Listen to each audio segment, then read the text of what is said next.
तो दोस्तों सीरी हम बात करने वाले डीएलएफ लिमिटेड कंपनी के बारे में। और दोस्तों हम यहाँ पर करेंगे डीएलएफ का एनालिसिस कि हमें यहाँ पर जो है वो डीएलएफ के अंदर क्या परफॉर्मेंस, क्या क्लोजिंग देखने को मिलती है एंड उसके अकॉर्डिंगली अब अपना फर्दर विजन क्या रहेगा। अब देखो दोस्तों, डीएलएफ की अगर हम यहाँ पर बात करें तो डीएलएफ आप सबको पता है कि बिलोंग करता है रियलिटी सेक्टर में से, रियल एस्टेट। अब यहाँ पर क्या था पहले, तो डीएलएफ आपको यहाँ पर उतना ज़्यादा कैपिटल गेन्स नहीं देता था।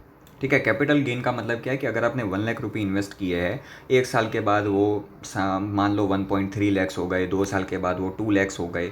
ठीक है, उसके बाद यहाँ पर वापस से एक साल थोड़ा सा डाउन आया, उसके बाद यहाँ पर एक साल में वो 1 के 4 लैक्स तक पहुँच गया आपका प्रॉफिट। तो इस तरीके से यहाँ पर हमें उतना ज़्यादा कैपिटल गेन देखने को नहीं मिलता था और डिविडेंड आपको बहुत ही बढ़िया कंपनी देती थी।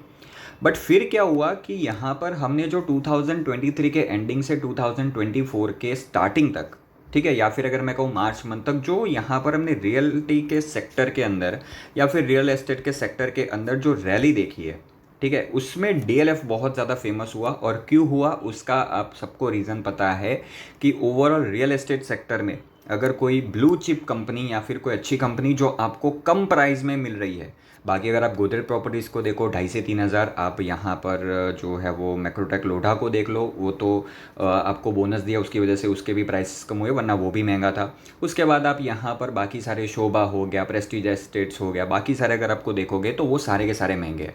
बट डीएलएफ था यहाँ पर अफोर्डेबल और इसीलिए बहुत सारे रिटेल इन्वेस्टर्स यहाँ पर जंप किए हैं और इसीलिए यहाँ पर ये काउंटर को कवर हमें ज़्यादा करना पड़ता है।